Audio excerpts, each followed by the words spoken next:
बुंदेलखंड के सूखे पठारों पर बसा था एक गांव माधोपुर।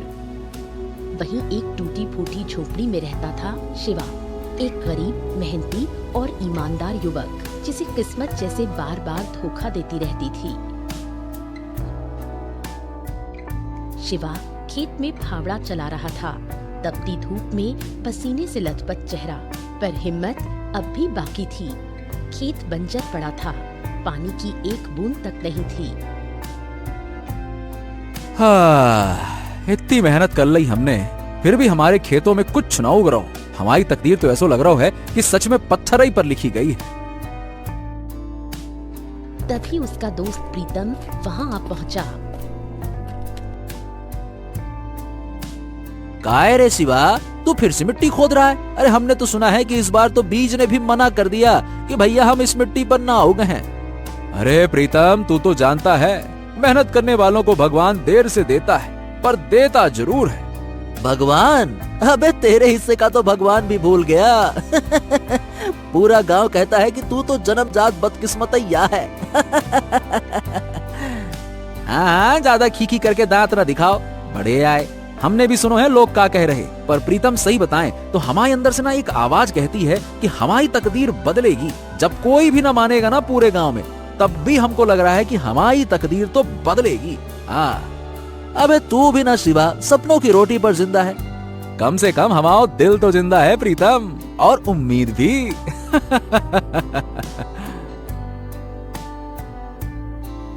प्रीतम हंसते हुए वहाँ से चला गया।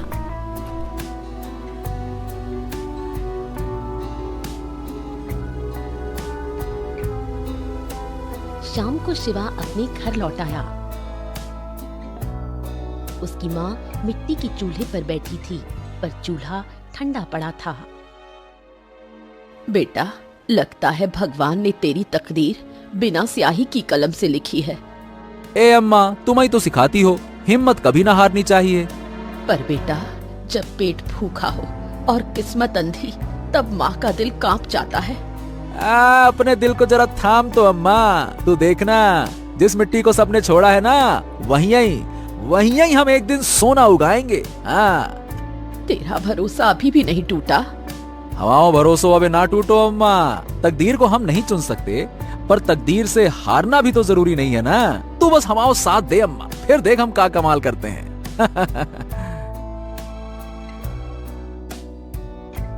कुछ देर बाद शिवा सो गया।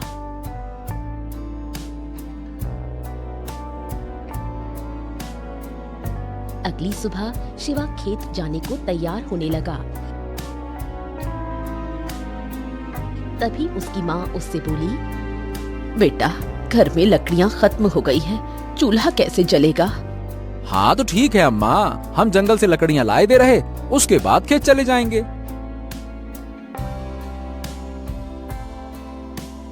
ये कहकर शिवा जंगल की ओर निकल पड़ा। वो आधे रास्ते पहुंचा ही था कि उसी रास्ते में उसके कानों में उसकी प्रेमिका वृंदा की आवाज टकराई।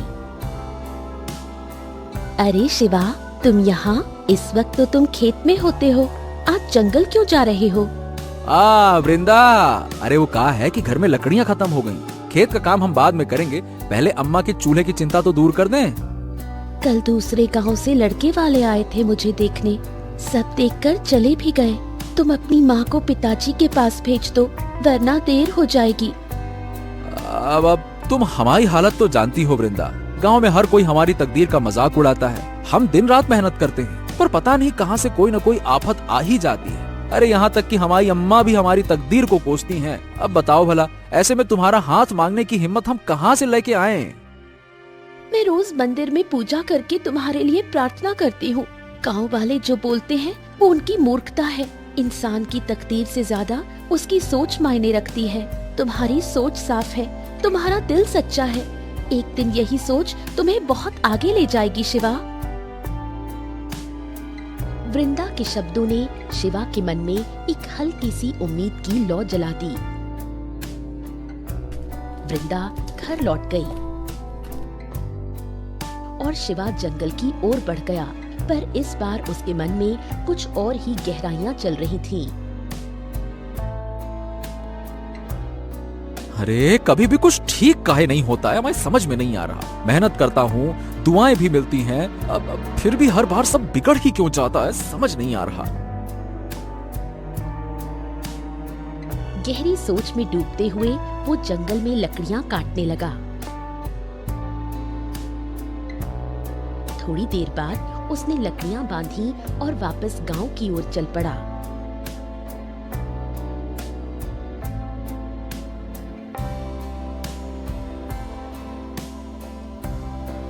अरे ये कौन सो रास्ते पे आ गए हम? ये तो, अरे दद्दा रे, हम तो रास्ता ही भटक गए। शिवा जंगल के उस हिस्से में आज तक कभी नहीं आया था। तभी तेज बारिश शुरू हो गई। आहा, ये क्या मुसीबत है, अब बारिश भी। बारिश से बचने के लिए वो किसी छांव की तलाश में इधर उधर भागने लगा। तभी उसकी नजर एक पुरानी वीरान हवेली पर पड़ी। हाँ, ये तो शायद वही हवेलिया है जिसके बारे में कहा जाता है कि यहाँ से तो अजीब अजीब आवाजें आती हैं। हे भगवान, ये तो बरसों से वीरान पड़ी है और बारिश के चक्कर में। चल भाई शिवा।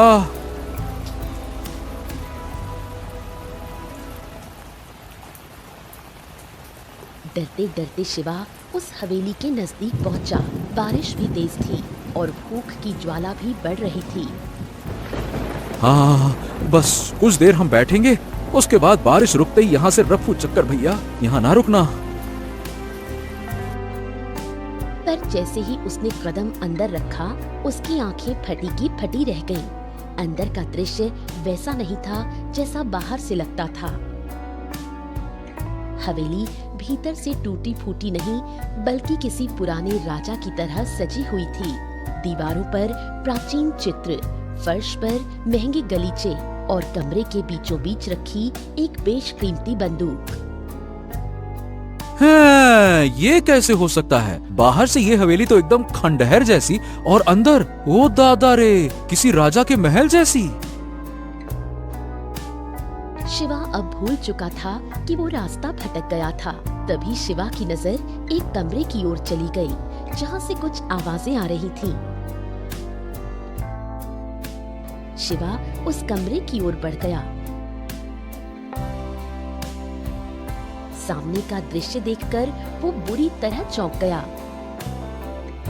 है, जो कहा है, एक बड़े से पिंजरे में तोता बंद है और उसके बगल में एक खूंटे से बंधा एक गधा भी है। तोता और गधा संगे संगे, बड़ी विचित्र बात है। ये वीरान हवेली में ये तोता और गधा क्या कर रहे? ये तोता तो देख के ऐसे लग रहा है कि जैसे रोज खाता पीता है, और ये गधा तो ऐसा लग रहा है जैसे अबई अबई बांधा गया है। इसका मतलब क्या कोई इस हवेली में रहता है? तभी तोता शिव को देखकर इंसानी आवाज में बोल पड़ा। आखिरकार तू आ ही गया शिवा, लेकिन तूने आने में देर कर दी। तभी गधा भी इंसानी आवाज में बोल पड़ा। तो क्या हो गया? अगर सुबह का भूला शाम को आ जाए तो उसे भूला ना कहते।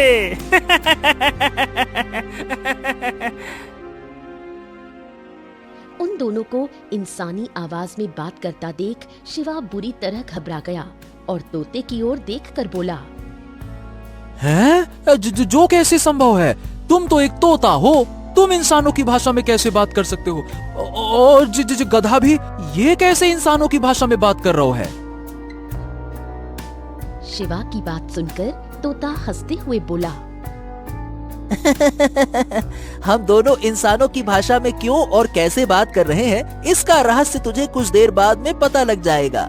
हम ये तुझे अभी नहीं बता सकते, पर इतना जरूर बता सकते हैं कि हम दोनों को एक वरदान प्राप्त है। इस हवेली में कोई नहीं आता, तू पहला मनुष्य है जो यहाँ आया है। तभी गधा हंसते हुए शिवा से बोला,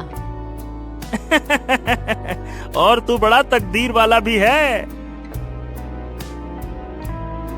ये सुनकर शिवा चौंक गया।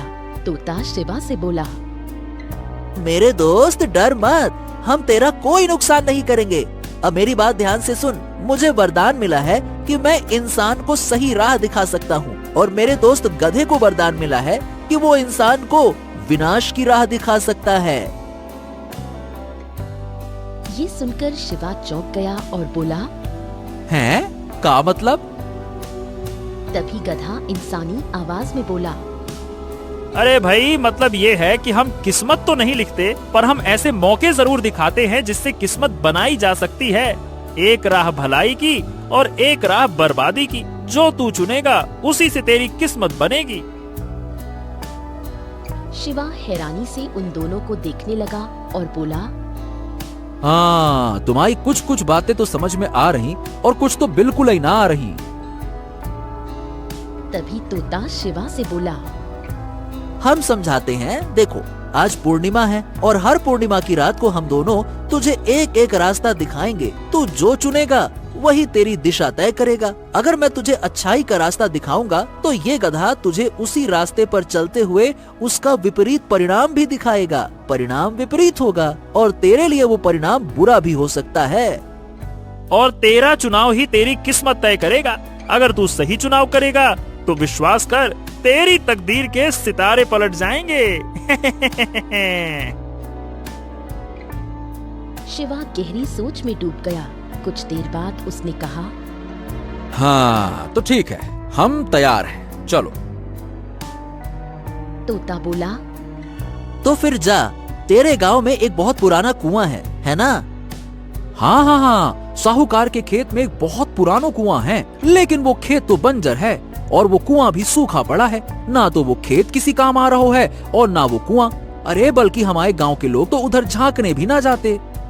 लेकिन तू जा, उस कुएं में एक तांबे का बक्सा है। तुझे कुएं के अंदर उतरना होगा और कुएं के अंदर घना अंधेरा है। जब तू तलाशी लेगा तो तुझे वो बक्सा मिल जाएगा। उस बक्से में बेशुमार सोने चांदी के गहने रखे हुए हैं जो एक राजा के हैं।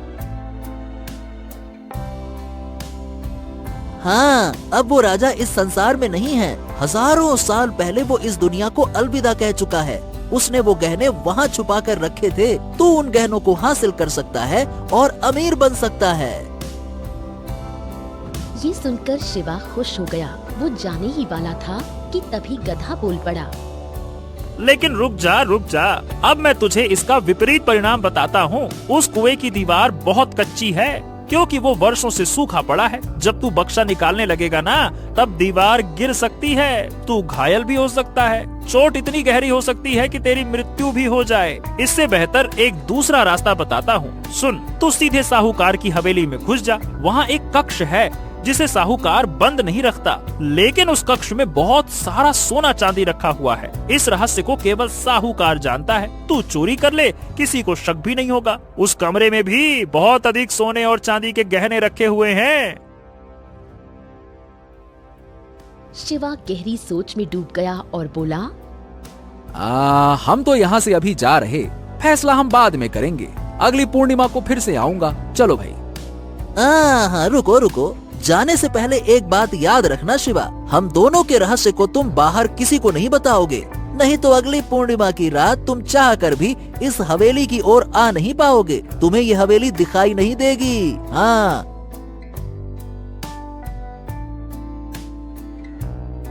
शिवा सीधे साहूकार के बंजर खेत की ओर चला गया। खेत की ओर जाते हुए वो बड़बड़ाने लगा।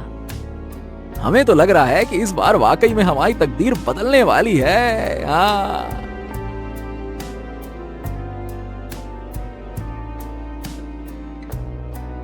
शिवा कुएं में उतर गया।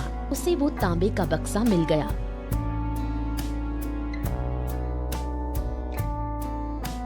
शिवा बक्से को लेकर कुएं से बाहर आ गया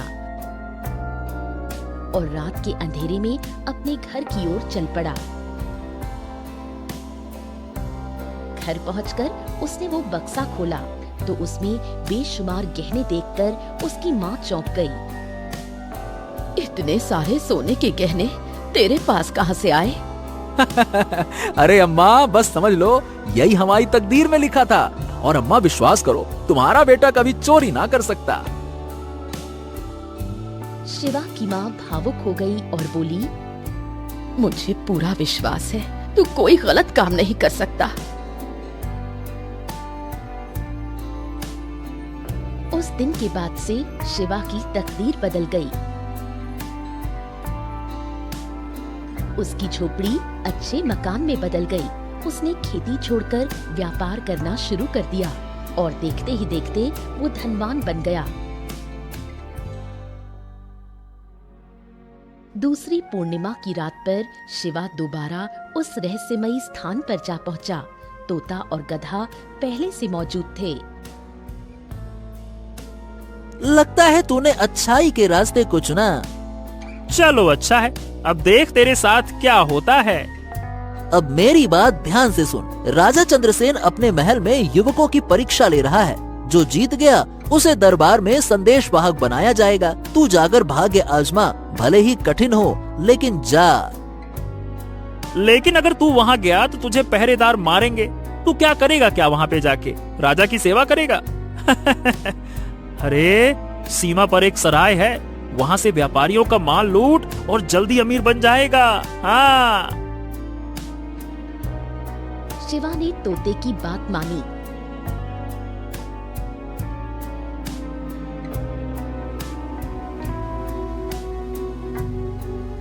और महल पहुंच गया।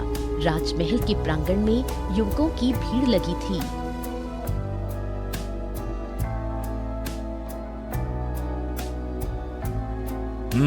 हम आज 3 परीक्षा लेंगे, बल की, बुद्धि की और धैर्य की। जो इन तीनों में सफल होगा वही बनेगा हमारा विशेष संदेश वाहक। पहली परीक्षा बल। राजा की ओर से 2 सैनिक आते हैं।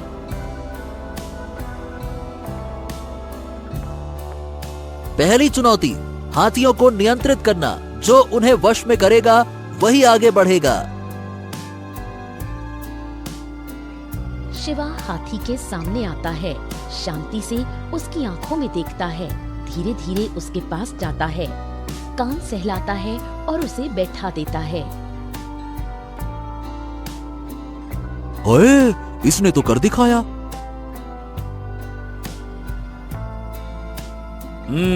शाबाश।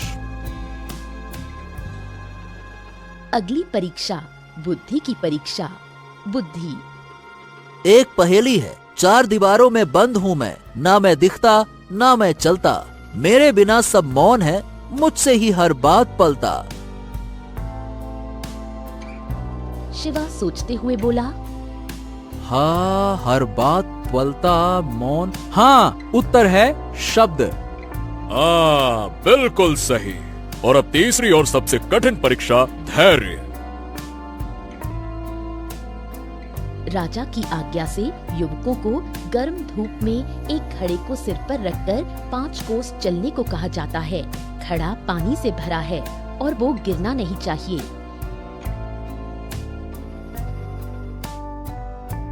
शिवा पूरे रास्ते मौन, शांत, संयमित रहता है। घड़ा नहीं गिराता।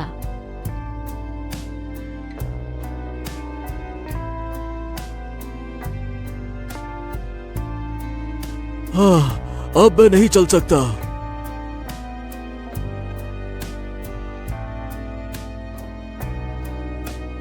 अरे मेरा तो पानी छलक गया। लेकिन शिवा ने न पानी गिरने दिया न थकावट दिखाई। वो 5 कोस चलकर समय पर वापस पहुंचा।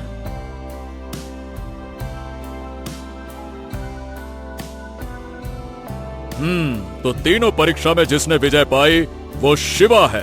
हम इसे राज्य दरबार का संदेश वाहक नियुक्त करते हैं। दरबार गूंजता है, जय हो जय हो। राजा चंद्रसेन की सेवा में हम सदा समर्पित हैं। महाराज की जय हो।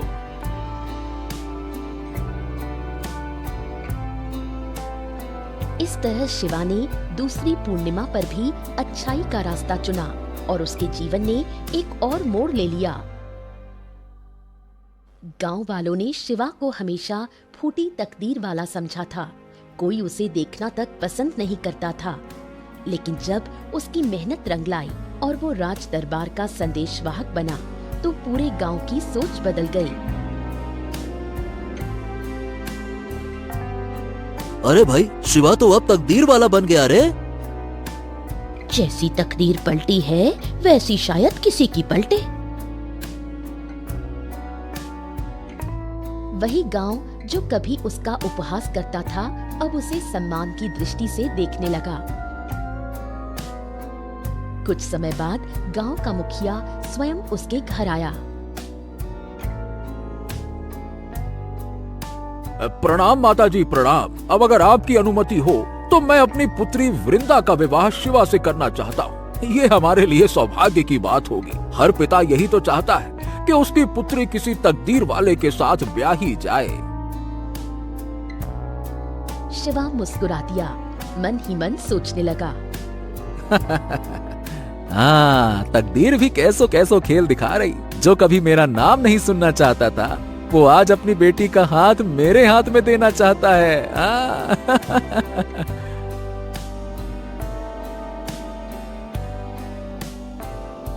कुछ ही दिनों में विवाह संपन्न हो गया। वृंदा शिवा की अर्धांगिनी बन गई। विवाह के कुछ समय बाद वृंदा शिवा से बोली, शिवा, तुम अचानक इतने धनवान कैसे बन गए और राजा चंद्रसेन से इतनी नजदीकी कैसे हो गई? ना ना ना ना वृंदा, हम तुझे चाह कर भी नहीं बता सकते। अरे बस तुम इतना जान लो कि ये सब ईश्वर की कृपा से हुआ है। हमने कोई गलत काम नहीं करो। अब मैं दोबारा कभी नहीं पूछूंगी। मुझे तुम पर पूरा भरोसा है।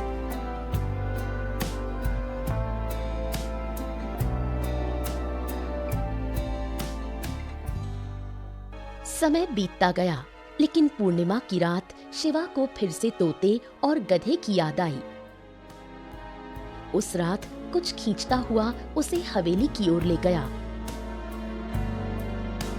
हवेली की दहलीज पर कदम रखते ही दीवारें कांप उठीं।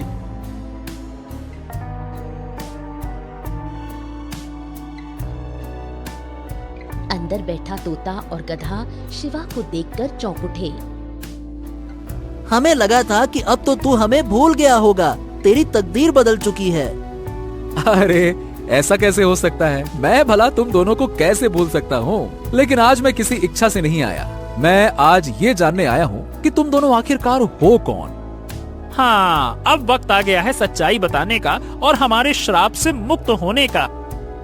तू हर बार भले रास्ते पर गया, इसी वजह से हमें आजादी मिल रही है। हम तो बस रास्ता दिखाते हैं। भगवान ने हमें यही हक दिया है। चुनाव तेरा, लेखा जोखा उसका। तू है तकदीर वाला क्योंकि तूने सही चुना।